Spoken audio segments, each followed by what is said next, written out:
para iniciar o nosso programa desta noite, já na Casa do Tribuna, a minha convidada é a doutora Pamela Magalhães, que já está pronta para responder as suas perguntas. Vão enviando para a gente. Está no ar ao vivo para todo o Brasil, 8 horas 44 minutos, mais uma edição do nosso Tribuna Independente.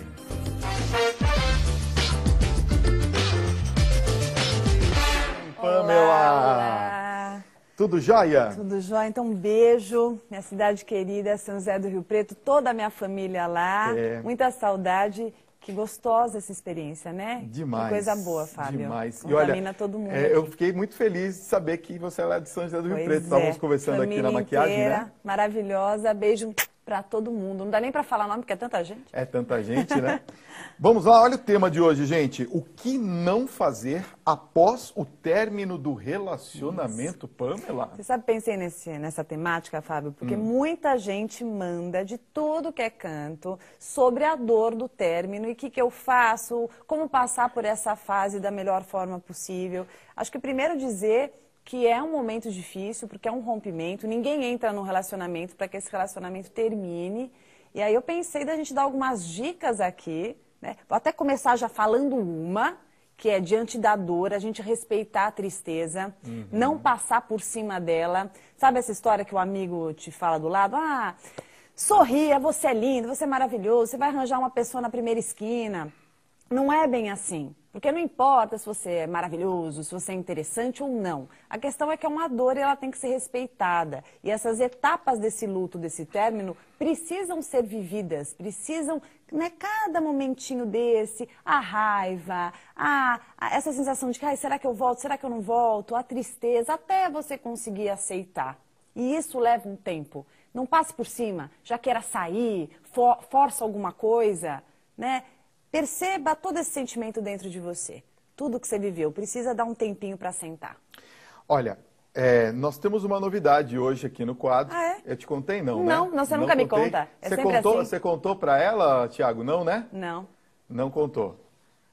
Ele tá falando, não fala não. Eu até escutei daqui. Você ouviu ele falando, não fala não? Fala. E vocês também aguardem, que tem uma surpresa para vocês aqui, muito bacana no quadro da Pamela. Vamos... Já está na linha uma participação? Então vamos para Belo Horizonte, Minas Gerais. É a Lohane que está com a gente. Alô, boa noite. Olá, boa noite. Tudo bem, Lohane? Tudo bem, e vocês? Tudo bem, graças a Deus. Tá muito calor aí, porque aqui em São Paulo tá congelante. Aqui também, viu? Aí também é? Sim. Muito bem. Você está na cidade de Belo Horizonte, né? Isso, estou em BH. Tá, pega bem a Rede Vida aí? Sim, nós assistimos. Ah, que bom. Pode fazer sua pergunta, Lohane. Tá bem. Eu gostaria de perguntar para a Pamela uma dúvida sobre o período pós-término de um relacionamento. Bom, faz um ano que terminei uma relação duradoura e desde então eu vivenciei todo o processo do luto, como você mesma gosta de dizer. E segui muitas de suas dicas para esse momento, com relação ao redescobrimento, autoconhecimento, introspecção. Apesar disso, ainda não me vinculei totalmente daquela relação. Eu gostaria de saber se, para a ciência da psicologia, é possível que em algum momento eu me desprenda totalmente, ou se é um sinal de que eu não progredi, visto que já faz um ano e ainda existem resquícios de sentimento por aquela pessoa. Qual é a sua opinião, Pamela? Primeiro, boa noite para você, Lohane, que eu não consegui dizer aqui, né? Não quis atrapalhar o Fábio falando. Eu percebi que você é bastante exigente consigo mesma, bastante crítica, me pareceu. Tanto que você coloca o quanto você se esforçou, como você tentou fazer a cartilha direitinho, né? Seguir as etapas ali da vivência do luto. Eu penso que o sentimento, a gente não consegue lidar tão fácil assim. Não dá pra gente simplesmente matar um sentimento que exista. Muitas vezes o término da relação ele não acontece porque a gente quer, acontece porque não tem outro jeito. A gente tentou de várias formas, uma das partes ali não sente mais nada, ou então sentem e percebem que há uma inviabilidade ali por uma incompatibilidade de gênios. São tantas as razões para que a gente não continue na relação. A questão é que a gente precisa entender, acho que aí a gente apela para o racional, depois de um ano, a gente tem que começar a observar Por que essa relação não deu, por que não deu para continuarmos nessa relação? O que aconteceu? O que impedia? Pensa primeiro isso, porque aí isso talvez te dê um certo respaldo emocional para que você consiga aceitar essa separação. Outro ponto importante é o que você está fazendo durante esse tempo. Não adianta você terminar uma relação e continuar indo nos mesmos lugares que vocês iam antes, frequentando, né, com os mesmos amigos, perguntando sobre a pessoa, marcando presença online ali o tempo inteiro nas redes sociais, procurando saber sobre, vendo com quem está, o que está fazendo. Continuar seguindo a pessoa, ou no momento que está ali, né, que aperta o coração, liga para essa pessoa, troca uma mensagem ou outra, tenta observar também, não só para você, mas para todo mundo quando termina, e percebe que já passou um tempão e ainda está ligado na pessoa, se você conseguiu desconectar. Porque é muito importante, a gente não percebe, mas a gente às vezes se boicota com esses movimentos de ligação. Se você conseguir fazer esses cortes e ainda assim ter esse sentimento, busca sempre na razão quais foram os reais motivos para o término. Senão a gente cai numa idealização desse ex e aí a gente só consegue lembrar das coisas boas que existiam, das possibilidades que vocês criaram, dessas expectativas frustradas e aí essa dor permanece e esse sentimento passa a ser eterno. Tá bom, Lohane? Tá bem, muito obrigada, Pamela. Obrigada, Fábio. Beijo, minha querida. Obrigado você por ter ligado, viu? Um beijo. Eu te agradeço. Um beijo. Boa noite. Beijo, boa noite. Olha, eu acho que muitas pessoas passam por isso que a Lohane passou. Passam. E não percebem, muitas, não sei se é o caso da Lohane, mas muitas, dão uma ligadinha, uma hora é um telefonema, olha na rede social, pergunta para os amigos, frequenta os mesmos lugares, fica idealizando, coloca esse ex num lugar ali e que ninguém consegue chegar perto, não do que aconteceu, né, não da experiência que existiu, mas de toda essa idealização que você formata. Tem a ver com o sentimento de posse? Tem a ver com apego, com essa coisa de eu entender que eu preciso disso, que é muito difícil eu conseguir viver sem esse indivíduo. Tá. Tem muitas pessoas que no término, quando tem uma relação de muita dependência, termina a relação e a sensação é que está perdendo uma parte de si. Por isso essa sensação de aniquilação. Tá bom, vamos respirar um pouquinho, Sim. Vou dar um recadinho, volto já. Olha, posso já então? Vamos na surpresa. Que bom, eu até tirei aqui da tela para ela não ler. Você vê, não confia. Está um ano aqui, né? E ainda não confia, tá certo. É o seguinte, o nosso programa Tribuna Independente, Dona Pamela Magalhães, ele está internacional. Tá chique. E é muito bacana. E eu quero agradecer a todos vocês. Eu falo sempre do Brasil. E nós recebemos várias mensagens de fora do Brasil. Nossa, Portugal eu recebo. É para lá que nós vamos hoje, para Portugal. Eu não sabia. Pode rodar a pergunta que veio lá de Portugal. Que fantástico. Olá, boa noite, Pamela. Eu sou Ana Raquel, moro em Portugal, zona de Lisboa. Acompanho o seu trabalho através da internet e das redes sociais e tenho uma pergunta para lhe fazer. Como podemos saber se gostamos verdadeiramente de uma pessoa, se a amamos de verdade, ou se só estamos com uma pessoa por habituação, por uma questão de hábito e de convivência de alguns anos? Obrigada, beijinho. Ai, que linda. Viu que linda? Adorei, Ana, que delícia. Eu acho que a Ana até, numas lives minhas, ela já comentou ali, muito legal. Delícia saber que a gente está com esse demais, alcance, né?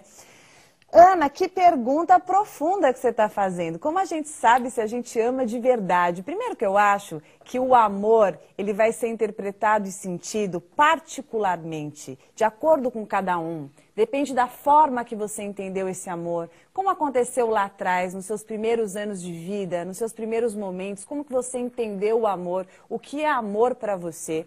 Tem até um livro que eu queria citar aqui, aí às vezes vocês me pegam assim de sopetão ao vivo, eu não sei direito, mas acho que são as 5 formas de amar, Tá. Algo assim. Depois eu coloco para vocês. Por quê? Porque eu lembrei desse livro? Porque esse livro fala uma coisa interessante que é assim, Fábio. A minha forma de me sentir amada não necessariamente seja a forma que você se sente amado, nem a forma que você se sente amada. De repente a Simone, ela se sente amada se você sentar do lado dela, perguntar como foi o dia dela, você elogiar, você contar para ela que você está muito feliz, que nem você fez sobre o artesanato que ela tinha feito. Talvez para você, Ana, o amor signifique alguém fazer um cafezinho para você de manhã.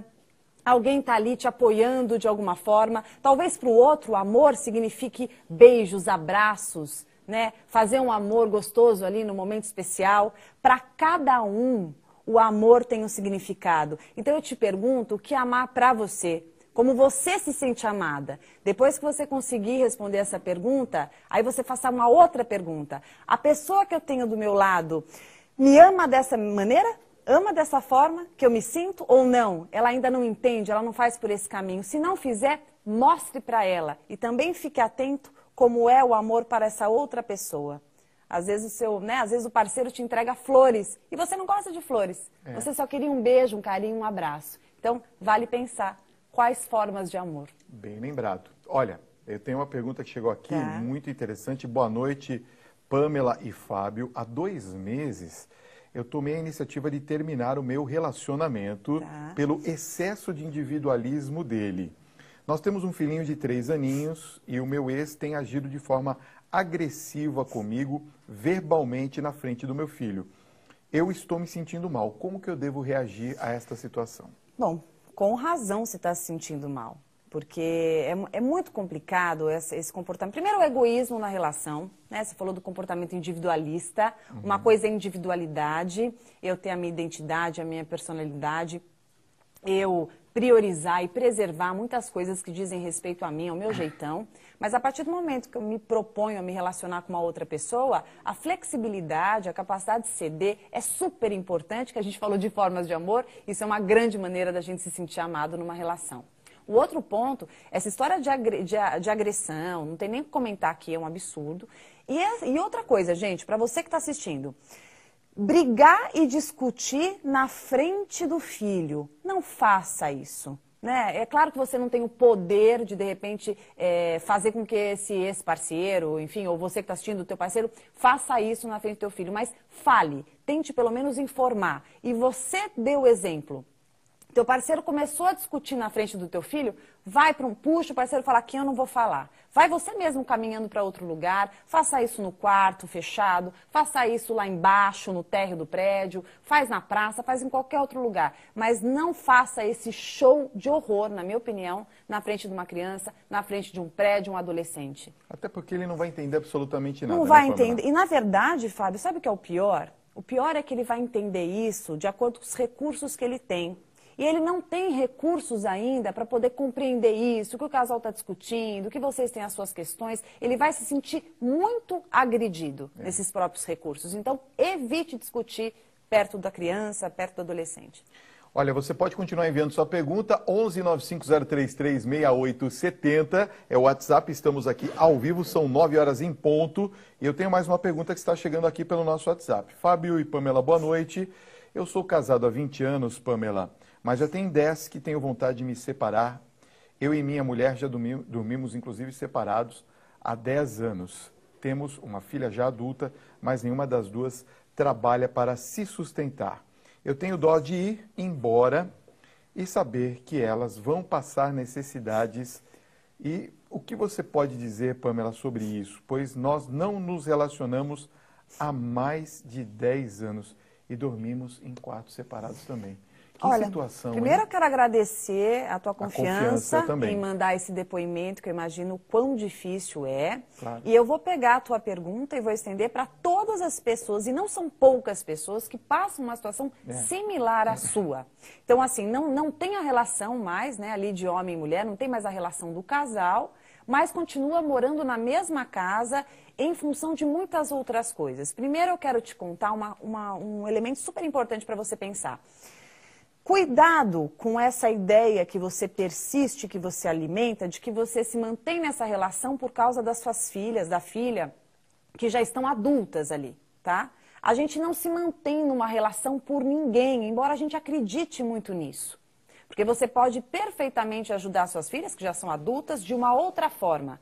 Você não precisa estar ali na mesma casa. Você se mantém porque existe uma relação de dependência, muito provavelmente uma relação de uma dependência emocional, codependência, né? Eu não consigo analisar aqui à distância, mas tente observar as suas próprias questões, o que é difícil para você, por que é tão complicado você ter seu próprio espaço, você se libertar dessa dinâmica que não faz bem para nenhuma das partes. o que está realmente pegando, quais são os seus receios, seus medos, suas fantasias, o que você imagina que possa acontecer. E cuidado, minha gente, fechando essa questão, cuidado com essa questão da adaptação. A gente se adapta a situações que não devem fazer parte, não devem se tornar um hábito. Cuidado com isso. Porque da mesma forma que dá medo do novo, esse novo é novo hoje, mas amanhã você se adapta também de um jeito positivo, se habitua a coisas melhores na sua vida. Para que se manter numa situação limítrofe dessas? Verdade. Olha, tem um recadinho aqui, ó, da Pamela Corrêa de São Leopoldo. Xará. Olha que bacana, como é gostoso fazer programa ao vivo, né? Ela diz assim, boa noite, Fábio. Olha, o livro que a Pamela está falando sobre as formas de amar chama-se As 5 Linguagens do Amor, do autor Gary Chapman. Obrigada, isso mesmo, isso mesmo. Programa ao vivo é uma delícia. Delícia. Oh, e gente atenta é uma delícia também. Obrigada, todo querida, mundo é isso ligado na mesmo. Rede Vida. Vamos para mais uma ligação? Vamos. Agora a gente vai para Moca, meu. Eunice, boa noite. Boa noite. Tudo bem? Boa noite, querida. Você é da Moca, meu? Da Moca, meu. Gosta de pizza? Muito. Não, nem precisa ser da Moca para gostar de pizza, né? Vamos lá, Eunice, pode fazer sua pergunta. Pamela, na minha dúvida é a seguinte, eu acho que muitas pessoas têm a mesma, eu estava saindo com uma pessoa e a gente estava junto desde abril. E ele nunca assumiu nada sério, mas eu só saía com ele, enfim, conheci a mãe. E eu sentia que ele não respondia da mesma forma que eu me entregava para a relação. E ele saía com outras pessoas, porque eu ficava sabendo, não gostava, mas aceitava. Recente, na minha folga, eu chamei ele para sair, ele acabou quase nem me respondendo. E eu saí com o pessoal da minha academia e a gente saiu para dançar. Ele viu as fotos no Facebook e se sentiu muito chateado e parou de falar comigo. E a minha dúvida é o seguinte, para não estender muito, ele ficou muito chateado porque eu saí sem avisar ele, mas eu não me sentia assim, eu não sentia que eu tinha que avisar porque ele nunca assumiu nada sério comigo. A minha pergunta é, você acha que eu errei? Porque eu fico me culpando. Sabe, eu acho que não deu certo porque eu não avisei. Então, eu sempre fico procurando a culpa em mim. Isso seria falta de autoestima? Posso falar? Pode, deve. Tô brincando com ela. Ó, Eunice, é isso? Isso, Eunice. Eunice, na minha opinião, você está equivocada agora. E eu acho que no fundo, até pelo tom do que você está me falando, você sabe disso. Sabe o que eu penso? Eu acho que você fez com que esse cara ficasse muito mal acostumado. Muito mal acostumado. Você lá, inteira pra ele, investindo. Após que se arrumava pra estar com ele, se preocupava, tinha folga, já se preocupava em falar, olha, eu vou ficar com você, né? Fazendo tudo pra ele, isso pra todo mundo. Você fez uma pergunta tão boa, Eunice. Imagina quantas pessoas hoje estão assistindo aqui e saem com outras pessoas e estão loucas para namorarem essa outra pessoa, mas essa outra pessoa ela não quer. Ela quer ficar assim, ela quer estar com você, ela quer que você seja a namorada dele. Que delícia, né? Ele livre, leve e solto, podendo sair com quem ele bem entende, porque ele não tem compromisso nenhum com você. Mas, em contrapartida, ele quer que você conheça a família, ele quer que você esteja à disposição dele, ele quer que você se arrume para ele, que você seja inteirinha dele. O problema não é o que ele quer, Eunice, e para todas as Eunices que estão assistindo. O problema é você fazer isso. O problema é você acreditar que você deva fazer. A gente condiciona as relações, Fábio. A gente, desde o comecinho, a gente tem que mostrar para esses meninos e meninas mimadas, que querem tudo só para si, que as coisas não são bem assim que funcionam. A vida é assim, eu te dou um pouquinho, você dá um pouquinho para mim. Esse investimento tem que ser proporcional. Isso chama-se reciprocidade, tá? Senão a gente fica alimentando um monte de gosto de egoístão por aí. Joia, assina embaixo. É isso mesmo, Eunice. Um beijo pra você, viu? Beijo. Beijo. Beijo, querida. Obrigado, meu amor. acabou o nosso tempo. Eu tinha separado uma outra pergunta, mas não temos mais tempo. Pergunta, muitas. Tinha muitas. Obrigada, Fábio. Obrigado você. Obrigada para você que está assistindo, que assiste sempre. Estou toda quinta-feira aqui. Se você quiser me seguir pelo Facebook, eu tenho uma página profissional, chama Pamela Magalhães Psicóloga. Vou gostar muito de ter você ali. E também no Instagram, @psipamela, @psipamela. E quarta-feira, meio-dia, live pra você no Facebook, que a gente fala bastante de relacionamento. Quarta, meio-dia? Sim. Tá combinado. Eu vou Obrigada, lá assistir. Querida. O Fábio Deixa eu fala, dar um beijo. ele fala, mas nunca vai, nunca Não, assiste. eu assisto, mas é que eu não gosto de comenta. participar. Eu não gosto de participar. Como assim, Fábio? Não Você gosto. quer que eles participem? Você tem que participar Eu também. vou colocar lá, Fábio Parquinelli, tá bom? tá. Ó, Então o que a tá. Pamela tava falando, na verdade, que minha esposa fez é esse aqui. sim. Olha que bonitinho, ó. Mostra aqui pra mim, ó. Faz favor. Essa Lindo. daqui foi ela e minha filha que fizeram. Não é bonitinho você viu que eu isso, lembrei. Pamela? Eu vi. Gostei Olha tanto que que eu lindo. lembrei. Ela fez um quadrinho pra eu Lindo. colocar. Eu não achei um lugar aqui na casa pra colocar. Daqui Então, a pouco eu vou achar um só lugar. vou falar uma coisinha. É. Ela demonstrou o amor e você correspondeu o amor. E aí ambos se sentem amados. É esse o segredo. Cadê, Renatinha, a É musiquinha isso, do amor? Obrigado. Ó, Aê. toca a música do amor. É isso. É isso. Fiquei vermelho, fiquei vermelho. Obrigado, Pamela.